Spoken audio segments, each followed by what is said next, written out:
Dia adalah seorang bocah yang memiliki arus listrik. Mendekati keluarganya dia harus memakai sarung tangan. Agar dapat cepat sampai ke tujuan dia mengontrol lampu lalu lintas dengan kemampuannya. Bahkan mengontrol pengoperasian fasilitas hiburan tanpa akhir. Menopang orang tua yang buta malah secara tidak sengaja memulihkan penglihatannya. Bahkan juga menarik alien kemari. Malam badai petir beberapa tahun yang lalu. Pesawat alien tiba-tiba mendarat di rumah sakit dan memilih seorang anak yang akan segera lahir. Dan menghapus semua ingatan ayah anak itu tentang alien. Nama bayi ini adalah John. Pertumbuhannya sangat cepat. Ada semacam arus listrik di tubuh, sekali disentuh seperti terkena sengatan listrik. Untuk melindungi peralatan listrik di rumah, pasangan itu harus membungkus semua konduktor dengan selotip. Bahkan menolak tetangga yang ingin melihat anaknya. Nenek ingin mengendong John sehingga ayahnya mengatakan sejujurnya, dan mengeluarkan alat tes untuk mengkonfirmasi fakta bahwa dia memang memiliki arus listrik. Meskipun begini orang tuanya berharap John bisa seperti anak biasa. Kakek menyarankan harus dirahasiakan dan memakai sarung tangan untuk kedepannya. Beberapa tahun kemudian, John terkurung di rumah saat orang tuanya pergi bekerja. Dia sangat iri ketika melihat anak-anak lain sedang bermain. Saat ibunya pulang malah mundur karena John tidak memakai sarung tangan. Orang tuanya yang sibuk membuat John merasa kesepian. Dia keluar diam-diam dan tidak tahu kekhususannya. Dia mengendarai sepeda dan bergabung dengan anak-anak di bawah. Saat orang tuanya mengetahui John hilang, bel pun berbunyi. Seorang ibu mengatakan John menusuk anaknya dengan jarum. Setelah menenangkan emosi ibu itu, John pun berkata jujur, dia hanya menopang anak yang jatuh itu. Beberapa tahun ini John tidak tahu dirinya yang istimewa. Dia sangat sebal karena memakai sarung tangan terus-menerus. Akhirnya ayahnya pun mengatakan padanya. Tangan yang diletakkan di atas meja logam tiba-tiba berkilau. John baru tahu alasan kenapa dia harus memakai sarung tangan. Dia sangat sedih karena tidak bisa bermain dengan anak-anak lain. Untuk menghiburnya orang tuanya memutuskan untuk membawa John ke taman hiburan pada akhir pekan. Di bus John sangat bersemangat. John ingin tiba di taman hiburan dengan cepat jadi dia menggunakan kemampuannya. Dia menggantikan lampu merah menjadi hijau. Supir sangat sombong karena tidak pernah mengalami perjalanan lancar ini. John menasihati paman yang duduk di tempat khusus dan paman itu tidak mendengarkannya. Dia hanya bisa mengulurkan tangannya. Paman yang tersentrum terus-menerus akhirnya berdiri. Karena waktu sudah habis jadi harus ganti pemain. John yang masih ingin main mendorong ayahnya. Bahkan dengan kekuatannya mengontrol mainan itu. Hanya bisa membuat anak-anak lainnya ribut menunggu. Akhirnya pusat listrik diberhentikan. Karena perilaku sembrono John, ayahnya memberinya pelajaran.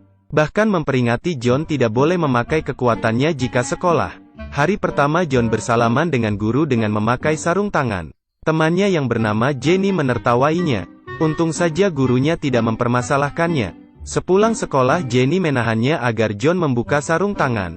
Untung saja teman semeja yang bernama Vivi membantunya.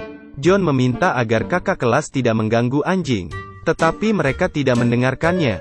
Akhirnya John melepaskan sarung tangannya ingin melawan. Detik berikutnya mereka berlari ketakutan karena kekuatan John. John yang kesepian menganggap anjing itu adalah teman dan membawanya pulang. Ayah dan John membantu anjing itu mandi. Ayahnya memberitahu bahwa air yang tidak murni juga dapat menghantarkan listrik. Di kelas musik John harus melepaskan sarung tangan karena tarian tepuk tangan. Jenny kesentrum ketika bertepuk tangan dengan John.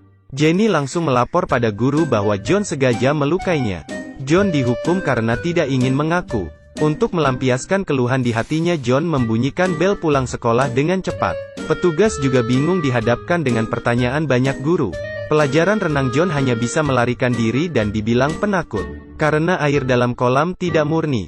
Sepulang sekolah John mengajak Vivi ke rumahnya melihat anjing. Kemudian memberitahu Vivi bahwa dia memiliki kekuatan listrik dan berharap Vivi merahasiakannya. Mereka pun berlari pulang. Karena orang tuanya masih kerja mereka berdua pun memandikan anjing. Rumah yang berantakan membuat ibunya marah. Ibunya berkata akan membuang anjing itu. Demi melindungi John, ibu dan ayah pun bertengkar. Ayah pun hanya bisa tidur di sofa. Dalam keputusasaan, John hanya bisa membawa anjing itu ke sekolah. Dia bersama Vivi menyembunyikan anjing itu ke dalam ruang di koridor. Jenny seorang gadis kaya yang pendendam. Jam tangan elektronik adalah benda langka pada saat itu. Dia sengaja berkata tidak mau meminjam John. Akhirnya John menggunakan kekuatannya untuk mengerjainya. Suara jam tangan elektronik terus berdering. Jam tangannya pun disimpan guru. Anjing yang di koridor diketahui oleh petugas kebersihan. Meskipun John memohon, tetapi anjing itu juga dibawa ke meja guru. Saat dikomplain guru, John mengambil jam tangan elektronik dan tidak sengaja menjatuhkannya. Malam hari John menyadari bahwa jam tangan itu dimakan anjing. Keesokan hari guru meminta maaf pada Jenny karena menghilangkan jam tangannya. John yang jujur langsung berkata jam tangan dimakan anjing. Semuanya percaya ketika John menggunakan kekuatannya agar jam tangan berbunyi. Jenny dengan marah berkata ingin membunuh anjing itu untuk mengambil jam tangan. Tetapi ditolak oleh semua murid lain. Guru berkata akan menggantikannya dan Jenny pun menyerah. Hubungan John dan Jenny pun menjadi harmonis. Hari ini adalah pertandingan sepak bola sekolah John dengan sekolah lain. Karena kala John ingin bermain tetapi ditolak gurunya. Tetapi dia tetap saja masuk ke dalam pertandingan. Terlihat dia membawa bola sendiri hingga mencetak gol. Tetapi lawannya malah berkata John menusuk mereka dengan jarum. Setelah pemeriksaan wasit, tidak ada ditemukan apapun. Beginilah John menjadi pemimpin tim sepak bola sekolahnya. Setelah pertandingan selesai, Vivi berlari mendekatinya. John lupa dirinya melepaskan sarung tangan. Vivi langsung pingsan saat menyentuhnya. Semua orang mengira John menendang Vivi dan John tidak bisa menjelaskan. Dia hanya bisa diam di tempat melihat semuanya pergi. Sampai di rumah, John mengambil apel ingin menjenguk Vivi. Tetapi ditolak orang tuanya. Dan Vivi berkata John tidak melukainya. Tetapi apa alasan membuatnya pingsan tidak diungkapkan. Karena Vivi ingin tepat janji yaitu merahasiakannya. Beginilah John dicap anak nakal oleh guru. Saat kunjungan rumah, orang tua memilih disalahpahami daripada mengatakan yang sebenarnya. Suatu hari John bertemu dengan seorang kakek buta di jalan. John yang baik hati meskipun tidak dapat menyentuhnya tetapi dia mengarahkan kakek itu. Tiba-tiba sebuah UFO datang dan kakek terpeleset. John segera menopangnya. Dikarenakan hal inilah kakek tua ini dapat melihat. John mengira dia berbuat salah sehingga dia terus meminta maaf dan berlari. Demi berterima kasih pada John yang membantunya melihat. Kakek tua mulai mencari John. Akhirnya pun ketemu di depan sekolah. Kakek tua menjelaskan pada guru tetapi John tidak ingin mengaku. Diingat kembali banyak kejadian aneh. Guru pun mulai percaya bahwa John memiliki kemampuan arus listrik. Tidak hanya guru yang menerima John.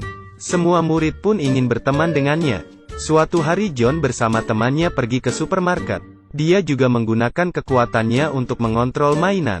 Tetapi hal yang dikhawatirkan orang tuanya pun terjadi. John dengan cepat menarik perhatian institut dan beberapa pengiklan. Karena bayaran tinggi John mulai syuting iklan. Setelah itu pergi ke lembaga penelitian. Dia yang bosan pun sengaja merusakkan alat untuk kebahagiaannya. Hari ini John menunggu sendirian di rumah. Kemudian ada dua pencuri yang masuk. Dia sama sekali tidak takut. Dan menyentrum dua pencuri itu hingga ketakutan. Dan memaksa mereka berteriak bahwa mereka ada pencuri.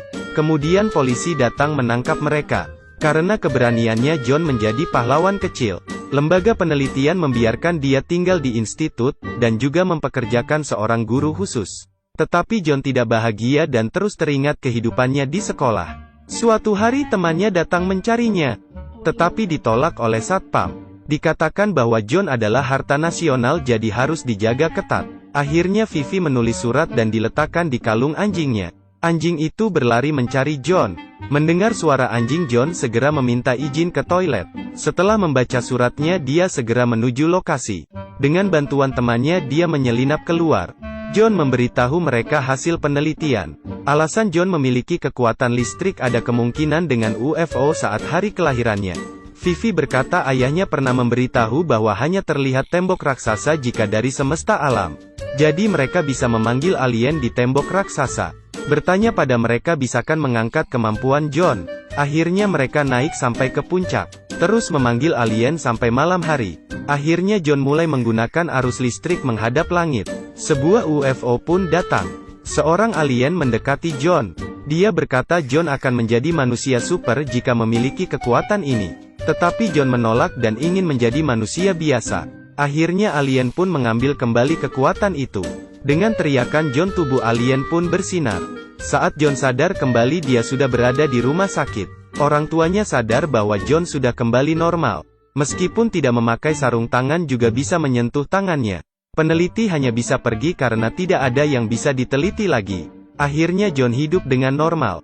Ini adalah film domestik yang mengekspos usia, dirilis pada tahun 1988. Dapat disebut sebagai pencetus film fiksi ilmiah. Meskipun John dalam film menjadi orang yang berbeda, tapi kehilangan kebahagiaan yang paling primitif dan mendasar.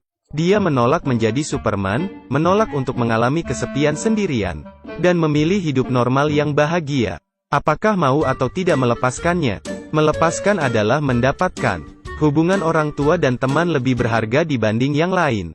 Sebenarnya bahagia itu gampang.